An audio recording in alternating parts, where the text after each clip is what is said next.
Today I'm talking with Carrie, my co-host, and our special guest, Barbara. Carrie is an, I don't know, Carrie, you can introduce yourself as I'm sharing this. I am an early childhood educator. I'm also, I have a degree in early childhood studies, and I'm a mom as well. And yeah, so today we're going to be talking to Barb. Barbara Yebuga is a diversity and inclusion educator that we have asked to join us on this last day of February. Connie, did you want to speak about the significance of this particular topic and conversation? Yeah, so as everybody knows, February was Black History Month, and this year's theme was,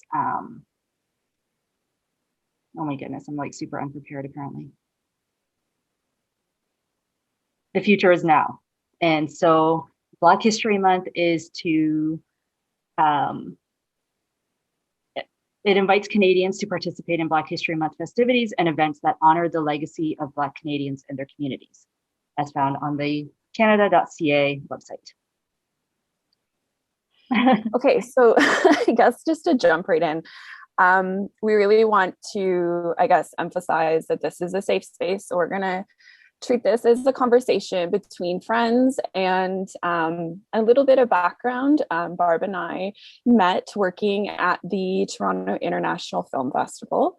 And we actually worked during pandemic where we had some amazing conversations, which actually led to having this conversation today. So we really just wanted to, talk about different ways that we can, have conversations with our children and even with ourselves. So I think maybe we could ask Barb to maybe a little bit of background on some of the work that she does, specifically how she facilitates some anti-racism workshops in the schools across the GTA, but also further than that, and just how conversations do matter. So maybe you wanted to expand on that a little.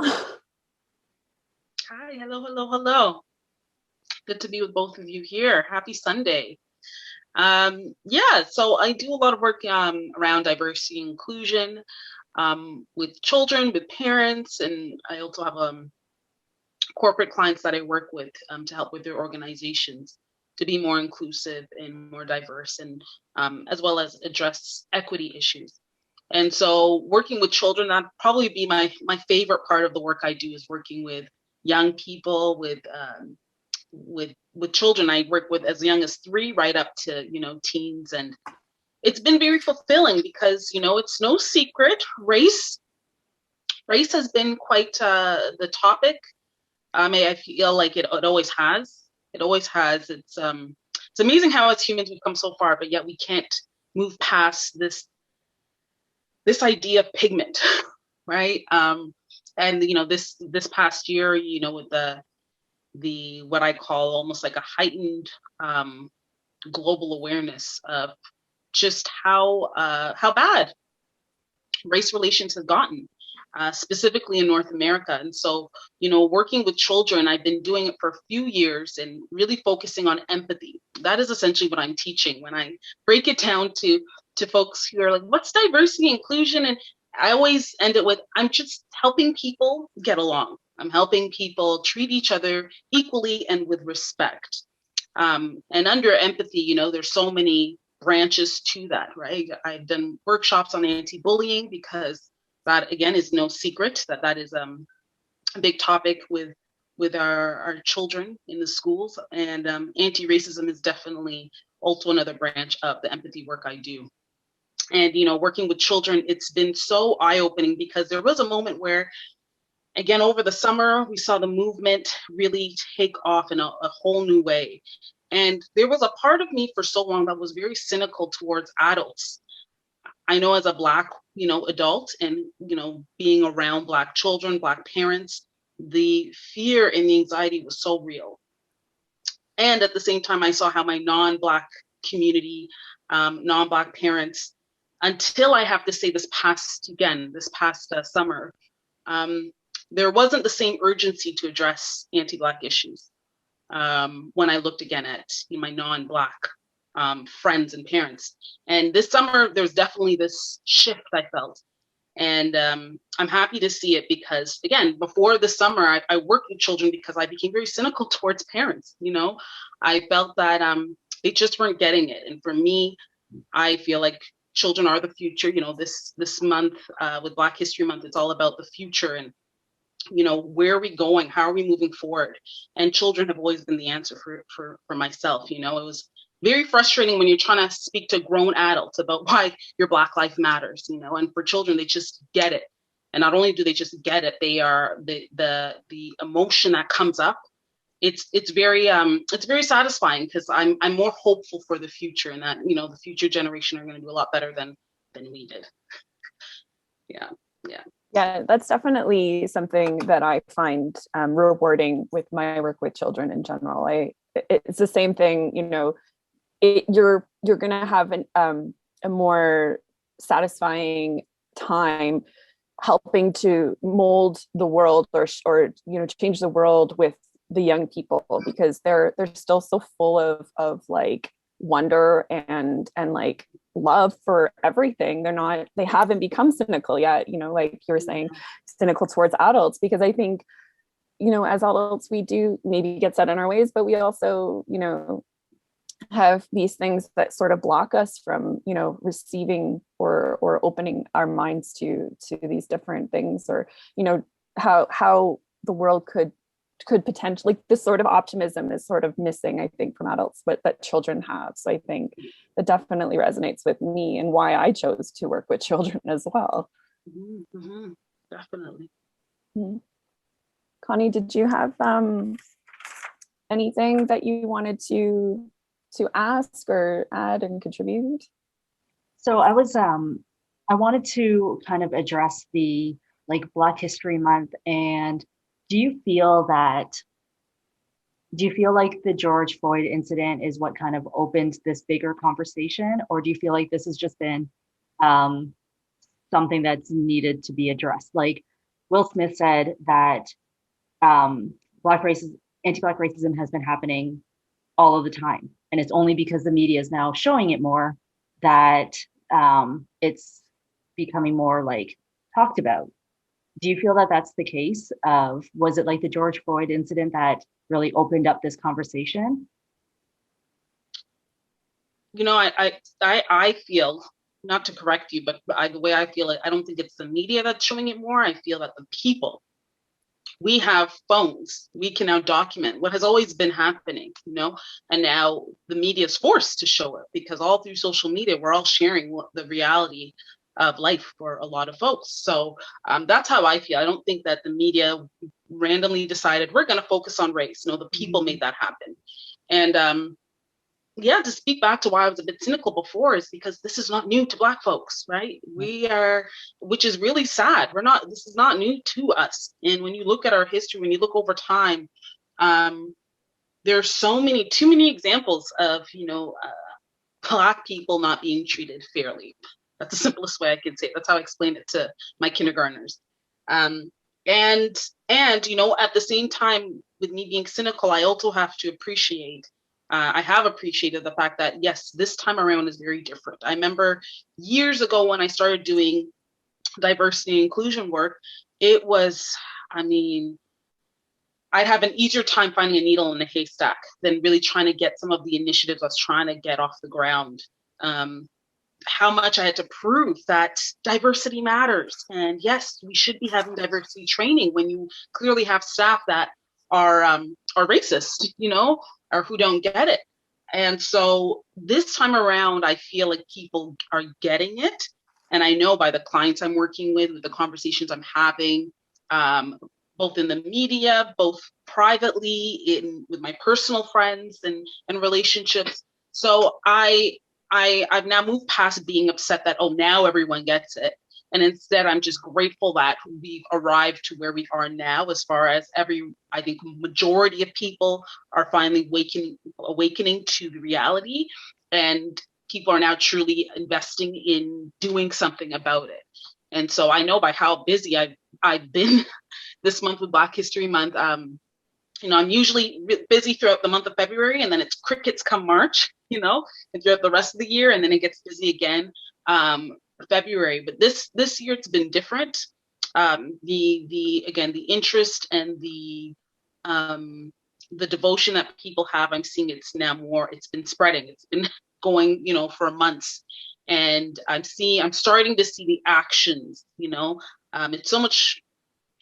We need more than hashtags, right? And Black squares being posted on our social media. We need to start by having conversations like this and then seeing what we can do within our circle at home. What conversations are we having around the dinner table? What conversations are we having with our colleagues? If you're a leader, which I believe we all are, we can lead wherever we are.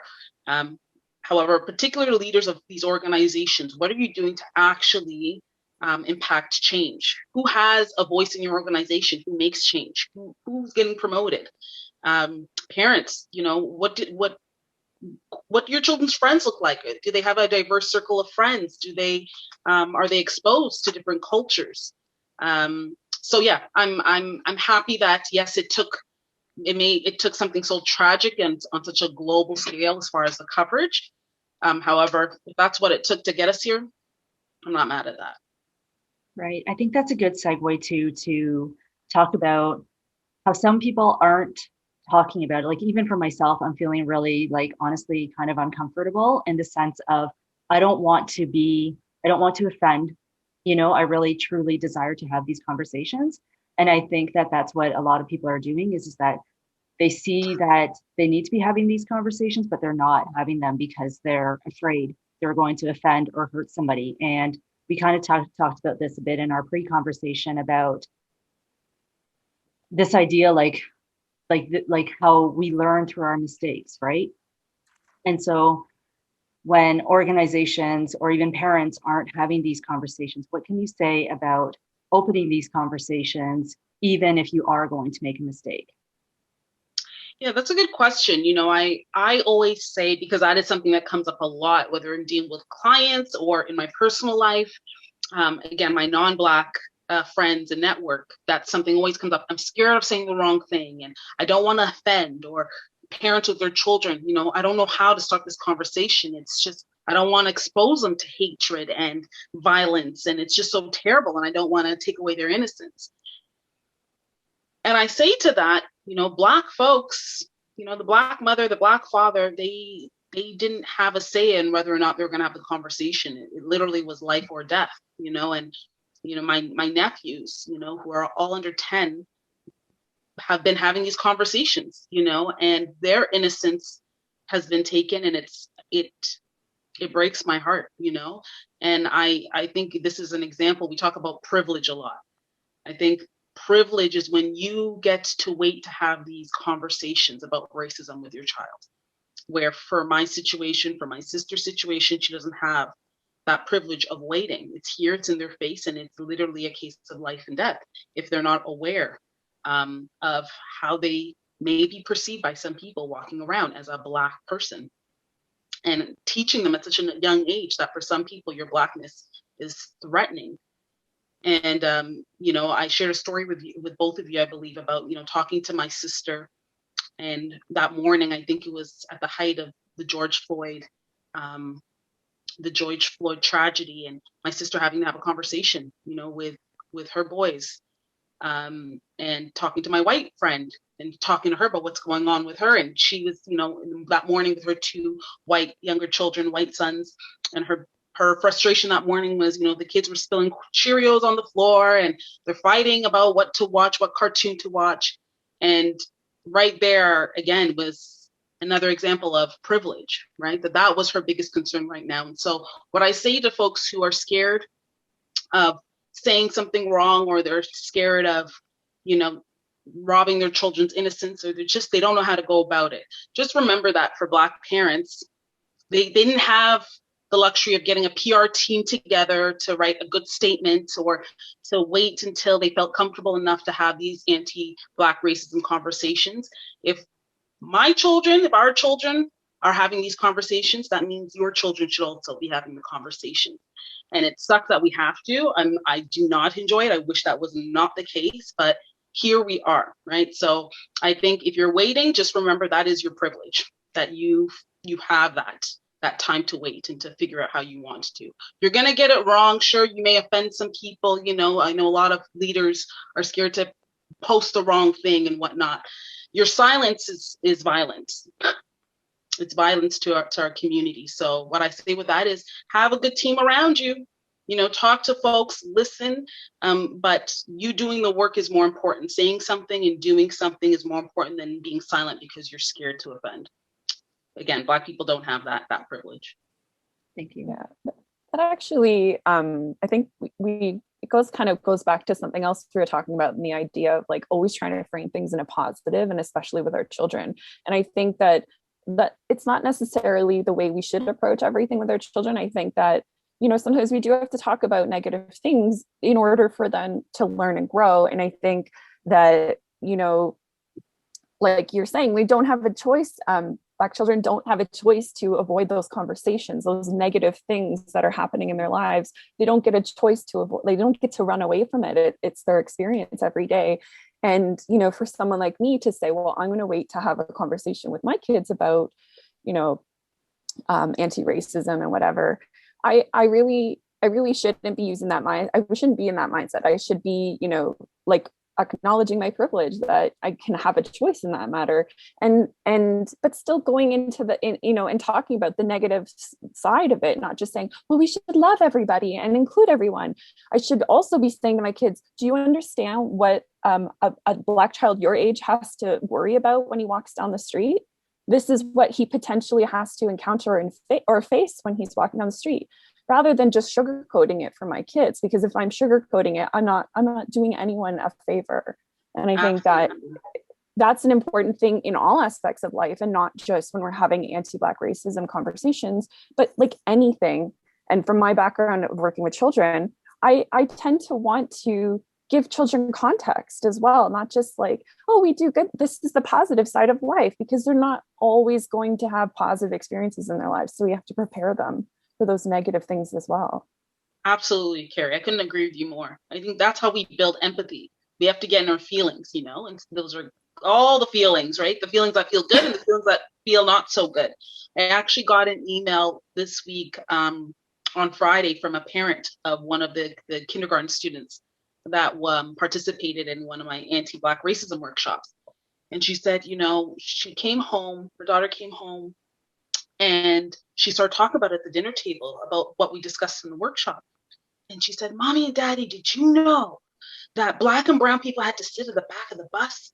And did you know that, you know, they didn't have any rights? And did you know that white Europeans she was given the whole history lesson. And her mom was saying, you know, I had to share this with you because I have conversations with her. She's a kindergartner, right? So what is that, 5, 6?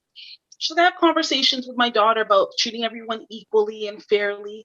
She said, but until she came home and she had that conversation and she said to them, Mommy and Daddy, can you believe that? It made me so, so sad.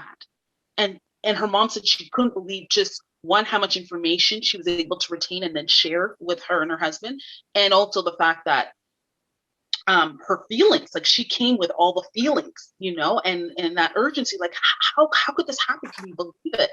And the takeaway for the mom was that, you know, I now feel confident to dig a little deeper in these conversations. I assumed that she couldn't handle it. She's young. She's just a child. Keep it high level. Keep it, like Carrie said, you know, sugarcoat it. Treat everyone nicely, you know, and fairly. But what she learned from that was that, no, actually, children have their emotional capacity is great, and we shouldn't underestimate it. And I love that story because that's my why. That's why I do the work I do, because look at now, this young girl has been able to go back to her home and she sparked this conversation around the dinner table. And her mom said, I'm just so happy to share this with you because this was one conversation I'll never forget. And I'm looking forward to having more. And I just think if she didn't experience, you know, that my workshop, would she just have stayed in this, you know, very shallow conversation with her parents about treating everyone nicely, you know? So again, that was an example that don't be afraid to dive deep. Again, if the Black folks are having these conversations with their 6-year-olds, then you surely can have the conversations, right? They can comprehend. Yeah, and I think we talked, earlier too about how the conversations are different. When you're speaking to children versus when you're speaking to adults or the children's parents, and how the conversation changes. And like for me, from my background, that we call that developmentally appropriate. So you kind of, but it's still all storytelling, and that's something that you use a lot in your workshops, right? Where you approach it, building context and using storytelling as a way to help, get the message across. Absolutely, yeah. So I use a Viola Desmond story quite a bit. I love Viola Desmond. I'm obsessed. I'm a fangirl. She's just amazing. She's like the epitome of Black girl magic and Black excellence. But that story, yes, whenever I share the story, I always build context, because a lot of times, in a nutshell, for those that don't know the story, Viola Desmond is often referred to as the Canadian Rosa Parks, even though Viola Desmond's story had happened 10 years before Rosa Parks. So I always tell people, get it right. Rosa Parks is actually the American Viola Desmond, but I digress. So Viola Desmond essentially got, it was during segregated times, 1940s, Nova Scotia. She went to a movie theater. She sat in the white section only, and she refused to move in protest to segregation. And she ended up getting put in jail and charged. And, when I talk about that story, the children's first reactions, again, especially the younger ones, right away they said, that's unfair, and I would stay in my seat, and that's no, that's terrible, and they're very adamant, this is wrong, and I'd stay in my seat as well. And then when I start to build context, and I say, this is 1946, she was a Black woman, a lot of people like her did the same thing, try to stand up against segregation, but they were hurt really badly, or they were put in jail for a long time, or even worse, they were killed. So it was a big deal as a Black person to try to go against these rules. And when I really paint that picture and talk about, she was this businesswoman, a wonderful entrepreneur. She created jobs for so many people. And in a moment, she went to a convicted criminal. And what does that mean when the government puts this label of you, you're charged? What does that mean for your future if you want to apply for a job, if you want to get a home, if you want to get a loan? So I talk about this, and again, depending on the age group, right, how deep I go into it. And then you see them start to think about, okay, maybe I wouldn't. I'd be too scared. Maybe I'd leave. Maybe. And so then it kind of, the conversation becomes a bit more nuanced. So context is everything for me when I'm talking about anti-Black racism or just empathy in general. Storytelling, I think, is so powerful. And I use it with parents as well. I think we all just gravitate to, I know for myself, I'd rather hear a story. And that's what builds empathy for me than just spewing out a bunch of stats. So that's really been helpful with, working with students, whether they be, again, kindergarten or up. And with parents, it's been actually quite interesting, because a lot of parents, it's similar to the clients I work with. I don't want to say the wrong thing, or where do I begin? Where do I begin these conversations? So it's been a lot of just providing them with resources. Here's I write for the Huffington Post, and a lot of times I try to provide, whether it's curated lists for, gifts or toys that your children can be playing with that introduce diversity in a fun way. So it normalizes people looking different around them. If maybe, for example, they're not in a very diverse, home or situation. I curate books to talk about, sensitive topics. So with parents, it's a lot about giving them the tools and the resources to help them parent, because being a parent, look, put aside anti-Black racism, just being a parent, I always say it's the toughest job, and it's why I do the work I do as well. I myself am not a parent. I'm a proud auntie, very proud, and I take it very seriously. However, I'm not a mom, and I'm not a parent, and I honor the work that parents are doing right now in the midst of a pandemic, trying to, take care of their children, and then also have these conversations, that for a lot of parents, it's been thrown on them, where they have to talk about it now. So I salute them. So yeah, my conversations, again, it varies, but again, creating a safe space is something that has been consistent for all those groups. Students and parents, children and parents want to have a safe space to have these conversations. Yeah, and going back to your storytelling workshops with the kids, what is your number one question that you get from the kids when you are facilitating these? It's so funny, because back to what I was saying earlier, don't underestimate children in their capacity to really take on these very sensitive issues and topics. Number one, I have a few. So one is children really have a hard time, younger ones. So again, kindergarten, grade 1, 2, they have a hard time understanding why. So for context, I give context and I go back, way back, about the legacy of racism and how we see it show up in different ways. So we talk about slavery, we talk about segregation, we talk about what does racism look like today. And one question that keeps coming up is, Miss Barbara, as they refer to me, why did the white people don't choose to enslave the Black people? Why the Black people? And I'm always stunned, because I'm like, I don't have an answer as to why a group would choose to hate on a group, why they would, enslave a group. And this is where I always say, parents, you got to help me out here with these conversations, because it's a lot. Or another question is, Miss Barbara, we're supposed to respect our adults, right? They said, yes, respect your adults. We're supposed to respect our parents, right? Yes, respect your parents. Well, why would we respect people who would allow those evil, bad things to happen? Why would we respect them? Again, parents, help me out here. Help me out with these questions. It's a lot. Yeah, they are very curious. They're very curious. The questions that we just take for granted, like I'd never asked that. Yeah, why did white Europeans choose Africans, Black Africans? I mean, we shouldn't have chosen anyone, but what was up with Black people, right?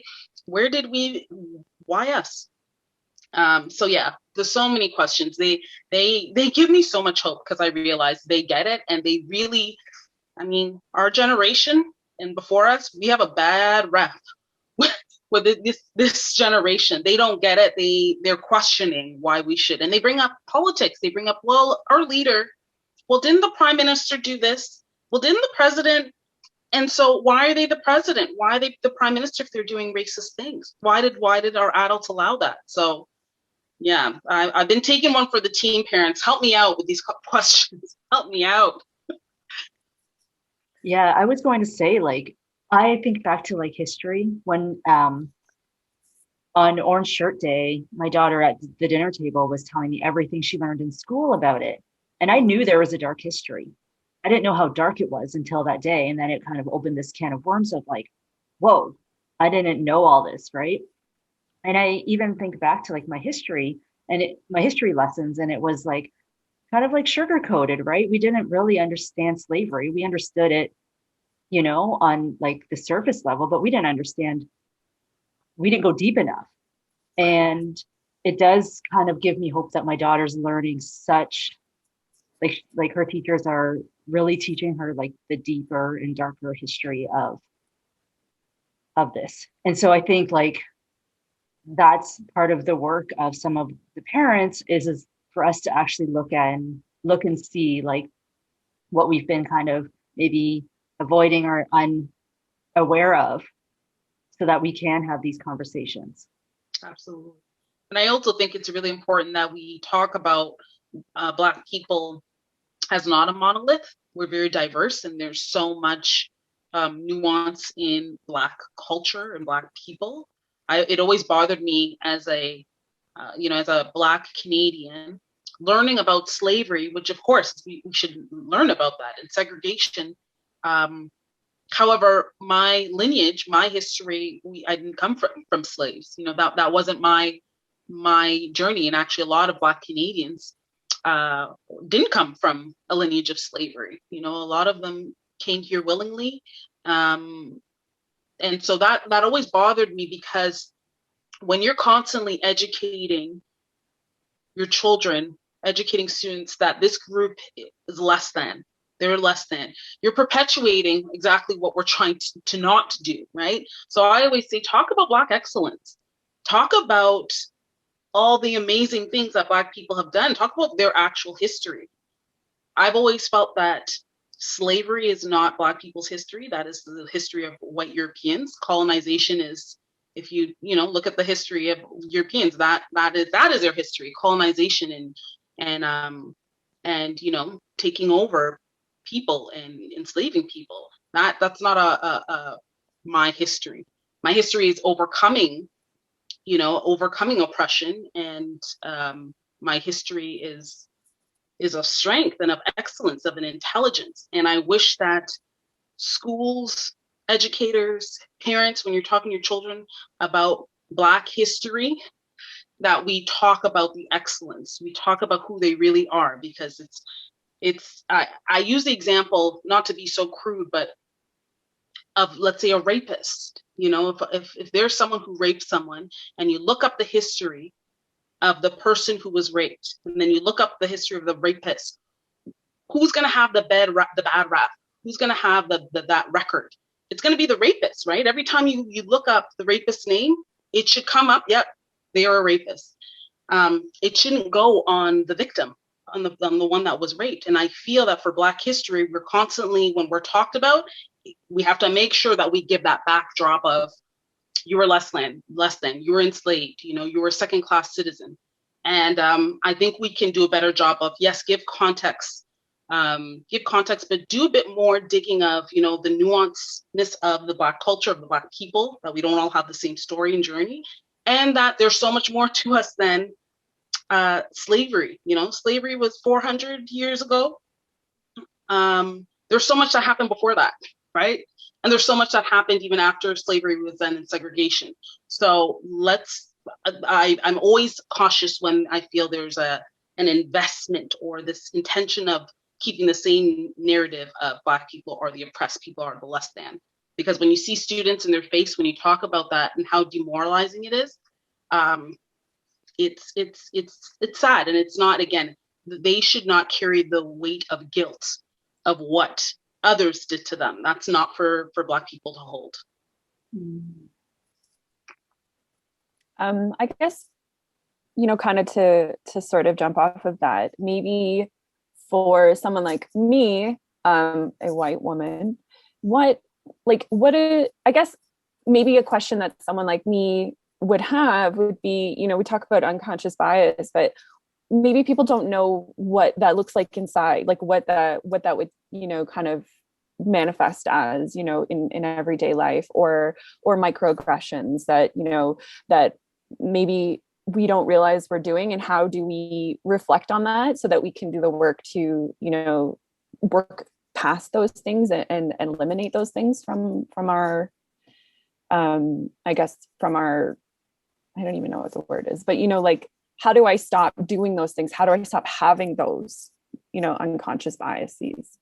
Does that make sense? Am I asking that in the right way? You're essentially asking, how do you address unconscious bias? Like, if I want to have a conversation with my children about it, and I'm also going to do the work myself, what are examples of it? Like, what does that look like? When we talk about white privilege, some people, always go back to that, well, like, my life isn't so great either. And they're not realizing that there's all these different levels, and even just a simple thing is like, I might get on a bus and decide not to sit beside this person because they're Black. Like, do you know what I mean? Is that an example of an unconscious bias? Like, what are some other examples that people maybe people need some examples to be able to, like, reflect on things that they do in their lives? Well, unconscious bias is one of those things where we all have it. So I always say, before people get really sensitive about talking about unconscious bias, no one is exempted, myself included. It's just part of the human condition, right? As far as having the conversation, I mean, addressing your unconscious bias, I feel the more you have conversations with people who don't look like you, who don't have your experience, then you're awakened to it. I think that the challenge is dealing with unconscious bias when you are just around the same and the like. So I always encourage, have conversations with people, right? Have conversations with people, and also understand that this work will never be done. We'll always be trying to unlearn right? We'll always be trying to unlearn. But I think I try very hard when I'm working with my clients to be vulnerable and to talk about my own experience and my own blind spots. One example for me was there was a student, not a student, there was a young boy who I used to babysit for many, many years, and he became like family.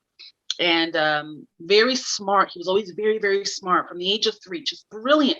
He could read off his phone number. He knew his first, last name. He could spell. He was a genius, baby genius. And years later, I was talking with his mom, and now he's a grown 18, 19-year-old. He looks like a man. I look up to him. He's like 6 feet plus. And he always looked a little bigger than his age. And now he's a tall, like, Black man, even though he's just a teen. And he's getting ready to go to university, and he's gotten a bunch of scholarships. And I was so proud. I was saying to him, oh my gosh, I'm so proud of him, so proud. And he got into, I think, a couple Ivy League schools even. And I said, oh, so you got scholarships? They were athletic scholarships? And his mom said, no, they were academic scholarships. And in that moment, I felt so embarrassed because I knew how intelligent this boy was, and he still is. Why did I assume that he had an athletic scholarship? Why did I assume that this 6-foot-plus boy could only get into, university, Ivy League at that because of his athleticism, And I felt so terrible in that moment because I realized even myself, someone who has dedicated her work to undoing these biases, even I had to do my work. I had to check myself, And I always say, when we talk about racism, I'm not attacking you, Carrier or Connie, when we get into these conversations, because sometimes they can get really, heated. I always say we are fighting a system, not each other. And the question is no longer, are you racist or not? I personally feel like that question is irrelevant in the times that we're in. It's more, how have you benefited by a system that works to suppress and oppress people? And when you ask that question, it begs for a more nuanced response, right? It's not just yes or no, I'm racist, I'm not racist. Then we really have to do some inner work. So for myself, I had to really think about, okay, how have I benefited or how have I been affected by this system? This system has blinded me so much that even someone that I intimately know this person, I still went to that bias of, oh, he's a Black, tall man. Yeah, he's probably gone to school because of his athleticism. He's probably only good for sports.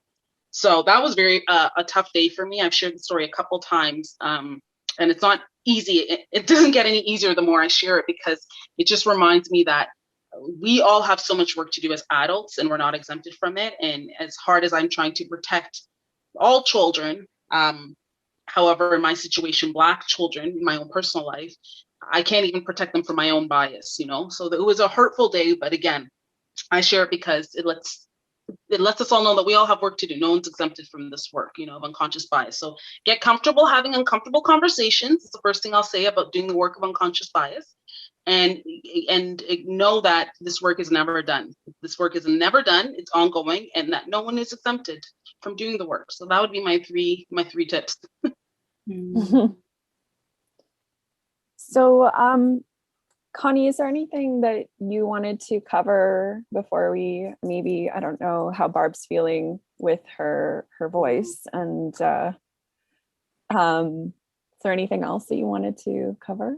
Yeah, I just wanted to ask Barb to touch on performative allyship, because we talked about that a bit in our pre-conversation, and I think it's important to talk about it. Mm-hmm. Kind of define it and. Well, let me throw it back to you two. What are your thoughts on performative allyship? What does that mean to you? What does it look like? I'll answer first if you want, Connie. Yeah. Well, this is what actually led to, this is the conversation you and I had, Barb, back in September, when we were talking. I think there was a couple of us just talking about, I can't even remember what was it called? The day where everyone posted a black square on their social media and everything. And that was the day that you brought that term into my consciousness. Like I didn't have a word for it, but I knew in my heart that was something that I didn't necessarily want to participate in, because to me it seemed empty. Like just putting a black square on my Instagram to me wasn't enough. So we had this conversation where I told you, well, I have these conversations with my kids and I'm doing these things, making sure my kids understand their white privilege, and they're just, but I'm not going on to social media and telling everyone about these conversations. And that's when you said to me, yeah, that's performative. That would, if you did that, that would be performative allyship. And so it felt for me that it was good to have that sort of validated for me, that I wasn't just, it'd be same thing as just, I'm helping a homeless person, so I'm going to take a picture of myself being a good Samaritan. And I that's not really who I am. I'm not really like a bandwagon person. I want to do things my own way and do things that I think are meaningful in my own life, in my children's lives. And so even if my small contribution of making sure my children aren't going to go on to become racists or not recognize their white privilege, then to me, that's the work that I think that, that I should be doing, or that I'm capable of doing right now. And I don't like feeling pressure from people to make sure that I tell the world about it, if that makes sense. But that was a conversation you and I had, and it really stuck with me. So I really like that we brought up that term. And I think it's important for people. Connie, I don't know if you want to. Yeah, so it's similar to you where, when the Black Lives Matter Blackout Tuesday happened in April, I like put my, my black square up, and it felt so like unaligned, because I was like, that was 2020 was basically the kind of start of my understanding like racism, like that whole journey. Even as a Chinese person, I guess I hadn't really like had to face it. And that's part of like, I understand my privilege, right? Like I haven't really had to deal with it. I've dealt with microaggressions, but not explicit racism. And I started to realize like, I put the square up, but I didn't really like, I hadn't been doing the work. And even through this conversation today, I recognize I still have so much work to do. And I guess part of it is this like, where do I begin sort of thing? And I'm not asking you that. I'm just saying like, that's kind of where I feel like I've been taking D&I courses. I've been, doing these things without really talking about them. And when you say silence is violence, I was like, yeah, I haven't been talking about them. And I have been having the conversation with my daughter because she's very like open about it and she really wants to talk about it. And so when Carrie brought this performative allyship into my like awareness, I realized that on some level I was doing it myself. Got it. Yeah, for the record, I'm not saying if you came across a great article or you had an aha moment about something and you want to share, you found a good resource, yes, share. I mean, that's share. For me, it's the work goes, a step further. It's whatever you're putting out there, whatever you're posting, how have you applied that in your actual personal life, your day-to-day life, right? So you want to post about,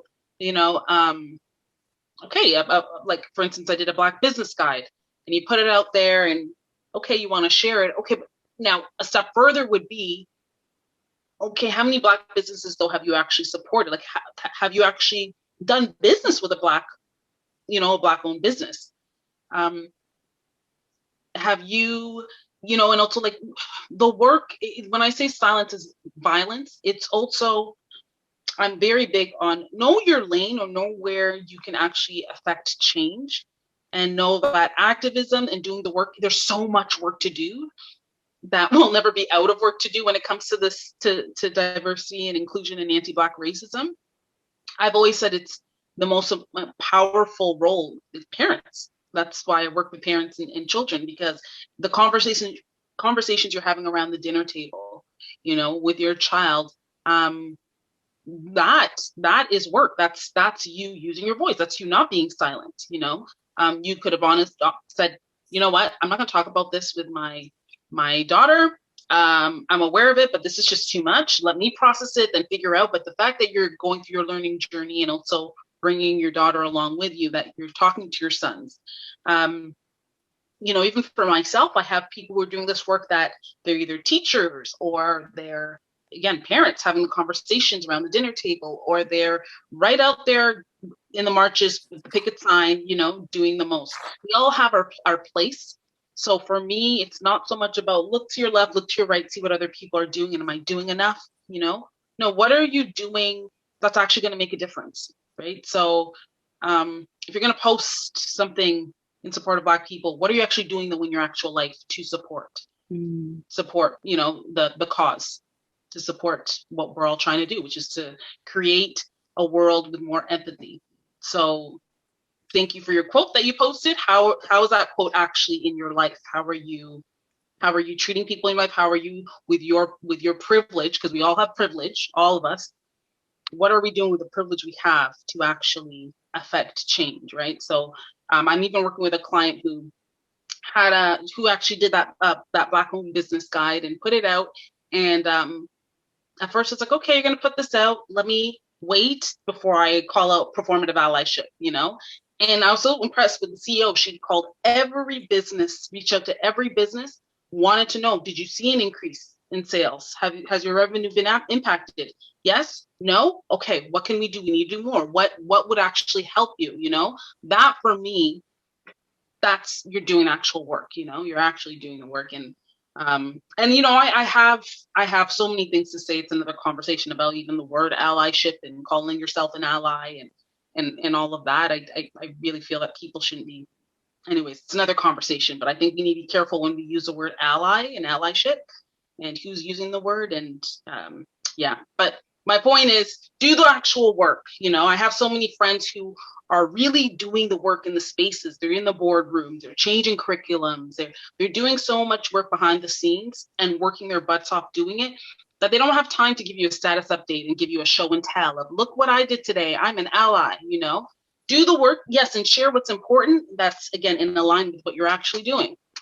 That's what I'd say. Mm-hmm. Awesome. Thank you. Yeah. I guess just before we wrap up, we were talking earlier about, you have a grant or this, it's actually the government. The parents reaching out. Yeah. Yeah. The government of Ontario has this grant, Parents Reaching Out grant, and it's specifically around anti-racism, anti-Black racism, anti-Indigenous racism. And the grant is used for schools. Parents' councils are kind of the ones leading it. So the parent councils are the ones that are actually applying for these grants. And so, I've been working with schools doing that. I always share whenever I have an opportunity to talk to parents. I've worked with all the boards across the GTA and have been doing some really great work. Like, the feedback has been great, which has been wonderful. And I'm really thrilled that the government sees the value in having these workshops. I'm hoping we get to a place where it's not a special grant and it's just incorporated in our curriculum. However, here we are, and we're grateful for where we are. So I want to just put it out there that, you can find me on Twitter. I also have my website, barbarayebuga.com, where you can kind of see the work I've done and get in touch with me if you'd like me to be a part of either your school workshops. I also do parent workshops, and doing a couple this week where I can just speak with parents only. A big part of my work is creating safe space. And so I've worked with children, I've worked with parents. I've never done all together. And that's something that a few parents have reached out to me about. Some councils have asked me if I'd be interested in doing community events or a family event.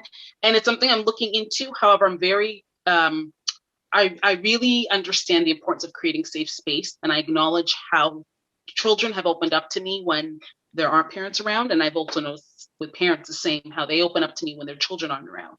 And it's just how it is. We're humans, the things I'm going to share, Carrie, you and I, when we have our conversations, sometimes I wouldn't be so open if my mom was with me, and I'm a grown adult. It's just how it is, exactly. Right? It's just how it is. I don't want to get all deep and, talk about vulnerable, sensitive things with my parents around. And children get deep. They'll talk about, racism, it's learned at home because my mom said, and my dad said, and, so it can Yeah. There's a lot there. So I'm trying to figure out how we'll do that. But in the meantime, yeah, I'm open to working with parent councils and schools to bring these resources and create workshops that are created actually specifically for the school's need, because I don't do cookie cutter for all. Different communities need different things and have special requests. So yeah, you can find me on Twitter, Barbara_Yebuga, or my website, barbarayebuga.com.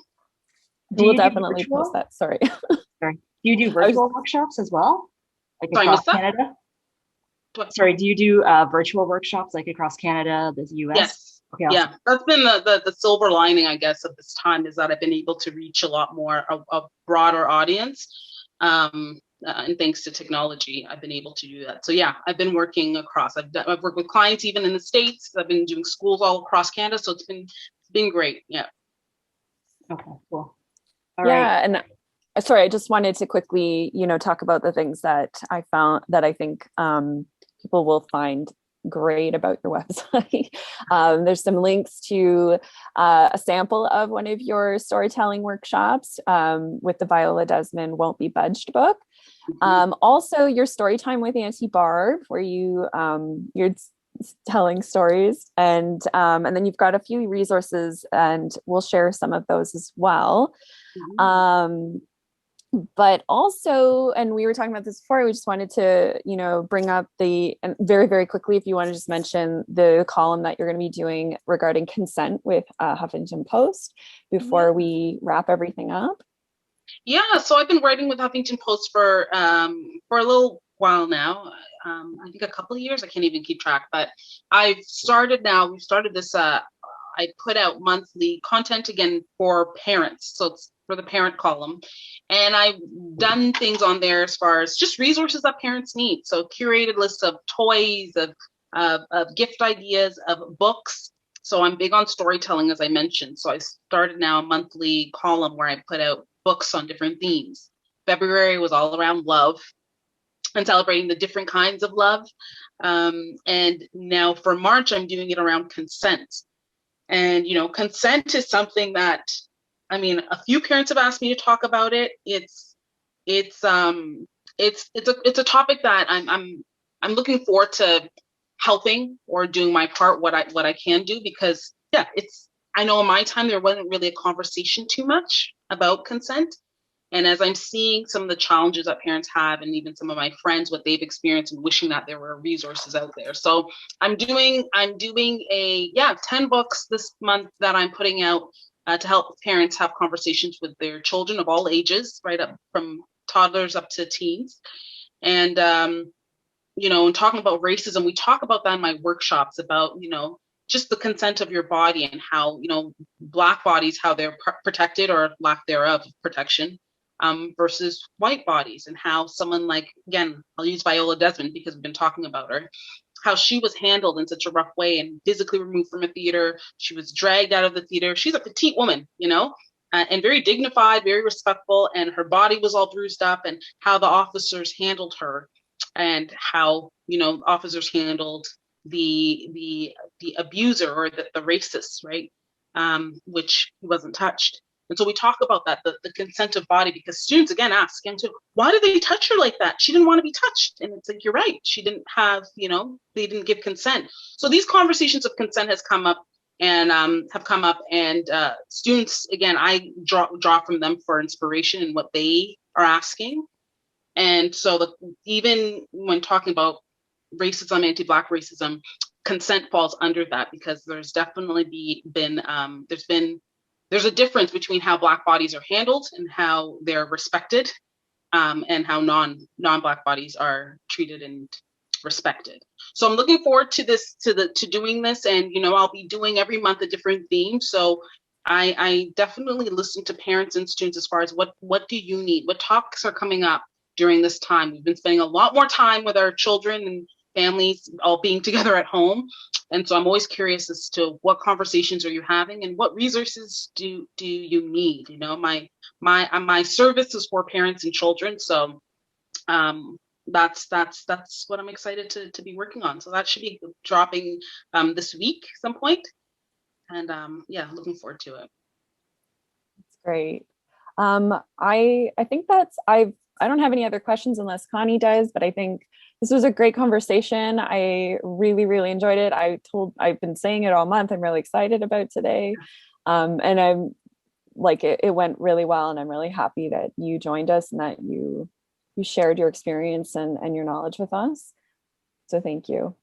Yes, thank you. I really appreciate it. We're going to put all of like your resources and everything in the comments. So, all right.